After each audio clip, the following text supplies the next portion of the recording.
All right, everybody, we're going to get set to begin here. A couple of reminders first before we begin. As a courtesy to your fellow media members and team participants, please make sure to silence your cell phones. Please also make sure to provide your name and media affiliation each time you do ask a question during this press conference. For those of us joining on Zoom, please make sure to use the raise hand function. And we're going to address questions here in the room first before we get to those on Zoom. And one final reminder. Recording the press conferences on cell phones or cameras is prohibited. All right, we have Alabama head coach Nate Oats and student athletes Mark Sears and Grant Nelson. We'll begin with a statement from Coach Oats, and then we'll open it up for questions first for the student athletes. Coach Oats.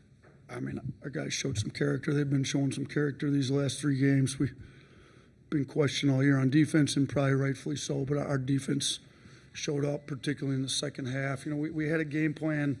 You got to give North Carolina credit. I mean, they're a very good team. They've played well all year. You know, but we had a game plan. You got to give Cadeau and Trimble a lot of credit, though. We planned on leaving them open. They had 4 threes in the first half, so we questioned whether to stay with it or not. We decided to stick with it. You know, those guys ended up not playing very many minutes, 13 between the two of them. So I think the plan was right. We just, you know, sometimes stuff doesn't go your way. You know, they didn't hit that many threes, but we just stuck with it. Our word's been next this whole tournament. Next play, next play. They hit it. I told them that's on me. Just next play, next play. We'll figure it out. We made adjustments, and these guys just kept making plays. And I want to say, Sears been, he scored at least 20 points. I don't know how many straight games, or 20 out of the last 22 or something. Like, you know, late, he's been great for us. So I went to him, you know, when we were down there late, and I said, what do we got to run? He said, forget it, man. Get it to Grant. Grant's cooking. Let's go with Grant. Let's roll. And look, when you got your leading scorer and best player telling you to run plays for somebody else on the team, I think we used the word Mudita a lot that we stole from Coach Murphy with softball. That's the definition of Mudita. Like, he's vicarious joy through Grant's great game, and Grant has 24, 12, and 5. Grant showed up, and we've been in one Elite 8 in the history of Alabama basketball. This dude showed up tonight in a big way against one of the best bigs in the country. And Baycott was good. I mean, Baycott had 19, 12, and 1. Grant had 24, 12, and 5. Like, I think people question whether we're frail, soft, whatever. Grant showed we're not. Like, we can go with the big boys, and, you know, Clemson's good.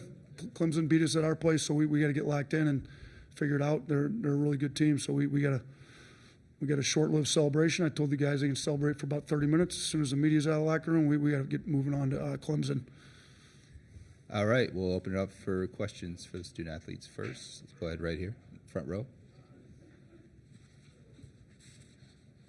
Grant, Ryan Hennessy, WVTM 13 in Birmingham. What Mark did, just kind of believing in you, and I saw there was no doubt when you had the ball in your hand, the ISO. What were you feeling out there? I mean, just all the confidence in the world. These guys coming up to me, telling me great things. You know, I didn't start this tournament with the best 2 games, and then, you know, these guys just saying, like, go out there, go get a bucket. Really, that gives me a lot of confidence, and I give them a lot of credit. I couldn't have done it without them. Keep it in the front row. Charlie Potter with Bama Online. For both guys, Coach Oates said this is the second ever Elite 8 for Alabama. Just what does that mean to lead this team to that point? I mean, it's very historical, but, you know, like Coach said, we can celebrate this for like 30 minutes, and after that, we're on to the next opponent. Yeah, I mean, we've been working for this all season, but this wasn't our end goal, and I mean, it's good we got here. Something like the school, like you said, we haven't done really, or one other time. So, I mean, it's great. We're going to celebrate it for a little bit, and then we're going to move on next game. Keep it here in the front. Nick Kelly, Tuscaloosa News. Grant, there was a period in the second half where I think there were several possessions in a row where you were just making plays. What was behind there? What was your mindset there? I mean, like I said, coaches, players giving me confidence to go out there and kind of just, like, give me the ball, and, I mean, being able to make plays on their bigs. If they shrunk in, I'd be able to kick it out. But, I mean, they play one-on-one defense. I give them a lot of credit. They played a great game. But, I mean, like I said, just giving me confidence and just using that. Over there in the third row. Yeah, Beth Harris, AP. Mark, tough second half for you, but what was it like seeing your boy Grant go to work? Man, it was. I was very proud of him, you know, because like you said, he was struggling the first two games, and to see him carry us to get this win, you know, it was very amazing because, you know, at the end of the day, all I care about is winning. I don't care about points or all the accolades. You know, at this time of the season, it's all about winning. It's win or go home. In the front row right here. Mike Rodak with Bama 247. Just with R.J. Davis held the 420 shooting, 0 of 9 on threes. Just what was the approach and what was the game plan with him? Rollin shout out to Rollin, man. He did a great job on him. You know, we don't win this game without Rollin locking him up, and he executed the game plan. The back row. Oh, sorry. Back here. Yeah, I mean, like he said, Rylan locking in, and I think 3 got hot for a little bit. Rylan said, "I want him." He stopped making shots. So, I mean, Rylan was a big factor in this game. He deserves a lot of credit. Back row. Mark, Joe Goodman, AL.com. You guys, they had 10 threes in the first half, and y'all were still right there. What were you guys thinking at the break? You know, their main guys they weren't going, but it was like the reserves and the role players. They had kept them in the game. And we know we were executing the game plan. We just knew we had to fix those little things. And in the second half, I felt like we fixed those little things to get this win. Fourth row. There are probably quite a few people who tune into college basketball, you know, late in the year when March Madness begins, and probably quite a few people asking, who is Grant Nelson? Can you fill us in a little bit on life in North Dakota and how you ended up here? And I wonder, Mark, if you could share some details about I don't Grant think as well. they're asking that anymore. Maybe in the middle of the game. I don't think by now they should be asking who he is anymore. Yeah, they already know who he is now. Tell us a little bit about North Dakota, how you ended up here, and Mark, if you could share some stuff. Oh yeah, I'm from a small town, Devil's Lake. Shout out all those guys. But I mean, it's just a loving community. I really grew up with everything I could ask for. Playing basketball at the park every day. Had a good high school team. We didn't go very far many years, but I mean, it got me to North Dakota State, where I stayed 3 years, and then entered the portal. I like Coach Oats a little bit, so I gave Alabama a chance, and I mean, I think it's paying off. Both bad golfers trying to get better. We've golfed a little bit too. Oh, yeah. He's trying to teach me how to drive. I'm trying. Yeah, neither one of us are very good. Hey, Over there. Mark Myers, AP Radio for Grant. We all know Carolina, the long history, tradition, winning forever. They came in the top seed, and you beat them. Tell us why we should not be surprised by what your team did tonight? Yeah, I think us scheduling our non-conference really had a big part in this. Learning from a lot of those games we played, a lot of the losses, playing some of the best bigs in the nation, whether that was Arizona or Edie at Purdue. And, you know, just kind of being able to learn from those games and figure out a scouting report, and then coming into this one and executing it, and then just not like going away from it when they started hitting shots or stuff like that. So I think our non-conference had a big part to do with this. Any other questions for the student athletes? Go ahead in the back. Get you a mic. Mark, could you talk about Nick Pringle's toughness tonight? He was clearly labored. Wednesday, it looked like he was limping in practice, and it just kind of caught up to him, but he never stopped fighting. Oh, you know, man, we don't win this game without Nick either. You know, he was battling with Baycott, one of the best bigs in the country. And, you know, Nick was going at it. They was going at it. And down the stretch when we were getting the stops, he was a very big part of that because he was very locked in, and he was getting rebounds and stops, and that really helped us get out in transition and run. Any other questions for the student athletes? All right, Mark, Grant, thank you very much. And we'll now open up for questions for Coach Oats. Go ahead right here in the front first. Nick Kelly, Tuscaloosa News. Nate, you've talked about once you got Grant, you had a big that played the way you guys want to play. Did you ever envision it could be as good as it was tonight with him in the lineup? I did. I thought he could be this good. And, you know, did I say I thought he'd be this good going into the game today? No, you know, because he'd been struggling, but I knew he's capable of it when we got him. I mean, you know, we ran the one pick and roll with him handling it. He got downhill. He scored when Baycott had the 3 fouls. You know, he's 6'11", can handle and pick and rolls. He shot the 1-3 when we took the lead. I mean, that thing was all net. He's been shooting it really well the last couple of days. Look, we had voluntary shooting 2 nights ago. Like, 3 guys went. Grant Nelson went, and he showed up. I mean, he was 10 of 11 at the free throw line before those last 2. You know, 2 of 2 from 3. Like, Grant Nelson deserves to play well. He works hard. He's been all about the right stuff all year. Even when he's struggled, he just stays with it. So I couldn't be happier for Grant. But did I expect 24, 12, and 5? No. Did I know? Would I said I'd been totally shocked? No, because I know he's capable of it. But man, he showed up tonight.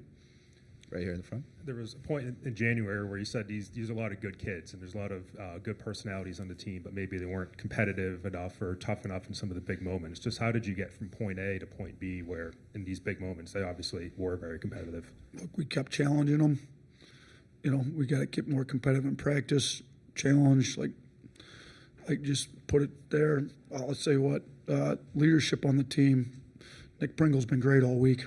All right, last 3 games, Pringle's leadership, and then tonight. I mean, he's been battling this foot injury all year. And it's really flaring up, and you could tell. I mean, he just wasn't himself.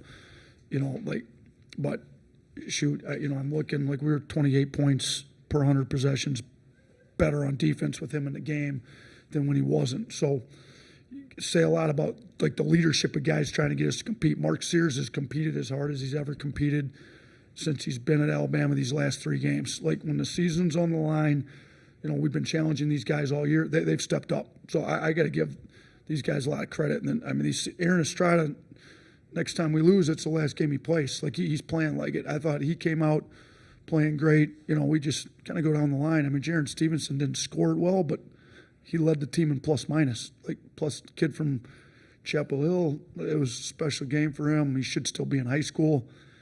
Just kind of go down the list of everybody. We wouldn't be here if it wasn't for Diabate. So these guys are bringing their competitive side out at the right time. You want to be peaking in March, we're peaking in March. Keep it in the front. Coach, I asked you yesterday about the 5 years that you've been here, and all you talked about was Final Four. We got to get – so you're starting to turn Elite Eight. Why not? Last year everyone thought that was the team. Why not this team? Look, we got 1 game away, and it's a really good – it's not easy. I told these guys at halftime it's not easy – to win these games, to get to an Elite Eight. There's only been 1 ever in Alabama. They've had all kinds of pros, and all times are really good teams. Wimp Sanderson's one of the better coaches in his era in the country, and they were never able to make it. Godfrey got to the 1 Elite Eight when Petway was on that team, and we heard about it forever within my 5 years because Petway's got the only Elite Eight. Now we got 2, and we're going to try to get the only Final Four. Clemson's good. They some of their guys killed us. So we got to get a better game plan. I thought the coaching staff, the assistants, our analytics crew did an unbelievable job getting us ready for this game against Carolina. I thought we had spot-on game plan. We got to do the same thing for Clemson. We won't be getting a lot of sleep tonight. Any other questions? Go ahead here in the second row. Apologies if you already kind of asked this, but how was your team able to respond to the runs tonight? Especially you were up at the under 4 timeout, I believe, then North Carolina goes on a run, and then how did you see your team respond and not kind of fold in those moments? Yeah, that was a little disappointing. There was like 3 minutes and 30 seconds or whatever, 3 at the under 4 in the first half you're referring to. I think we were up 7 if I remember right, or up 1 maybe. Yeah, we were up 1 and then they went on an 8-0 run. We're down 7. I had to call timeout. So, we gave up some runs that, we've been using the word next, where I thought maybe we didn't move to the next play as good as we could have. Well, whether it was my timeout I called or whether it was a media timeout when we were able to get them together, I thought the energy was good. I thought Mark Sears' energy at the under 8, come on, we got to get this. The under 8, and I don't know what the score was at the under 8 media timeout, but that timeout I thought won the game with the energy in the huddle. Pringle, Sears, things were not going well at that time. Things had gone well, and then they were trending in the wrong direction. And then, man, we came out, made a run. Grant Nelson got going, and we kind of took off there. We got time for 2 more questions. Go ahead, right here in the 4th row.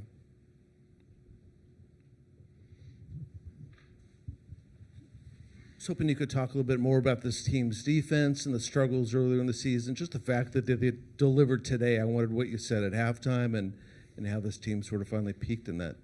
Yeah, listen, our defense definitely had struggles through the year. Okay, there's some guys on this team that have been trying to be great defenders all year. I think Rylan Griffin's one of them. We had a scrimmage against TCU and he wasn't very good. We challenged him. He stepped it up. He's been great. One of the best players in the country. All-American status, Player of the Year status. RJ Davis went 4 at 20 and 0 for 9 from 3, and Rylan Ryland stepped up to the challenge, and he's competitive. When Cormac Ryan hit those back-to-back to whatever the threes, he said, put me on him. Like, and he wouldn't take no for an answer. Like, you know, Preston had the scout finalized, like, Preston, just put him on Cormac. That's it, figured out. He's going to take Cormac. Like, you know, we had to deviate a little bit from the game plan because the game plan we thought was working, but, you know, Ryland's defense was great. And you look at, I mean, we really were trying to zone in and stop Baycott and Davis. Baycott ended up with 19. RJ ended up with 16, but they took 38 shots combined to get those. You know, they were a combined 12 of 38. So while they got points, they weren't very efficient. Like, you look at our guys, Grant Nelson scores 24 on 9 shots. You know, Sears has been ridiculously efficient all year. He scored 18 on 14 shots. Like, I thought our guys were able to be a little more efficient. That's why we shot 48%. They shot 39% from the field. I thought we forced them into taking tough shots, and a lot of that's guys being locked into the scouting report, like guys being competitive. Ryland Griffin took it personal. Nick Pringle, Grant Nelson took Baycott. Mo Diabate came in and guarded Baycott, giving up all kinds of size. And I thought he battled and fought pretty hard for us in there. We have time for one last question. Right over here. Last one. We kind of heard the players talk about, you know, moving on to the next game already. Just how have you been able to kind of instill that attitude of raising the bar and trying to move this on to, like you said, trying to make the first Final Four in program history? I mean, that goes with the next play, next action within the play, next game.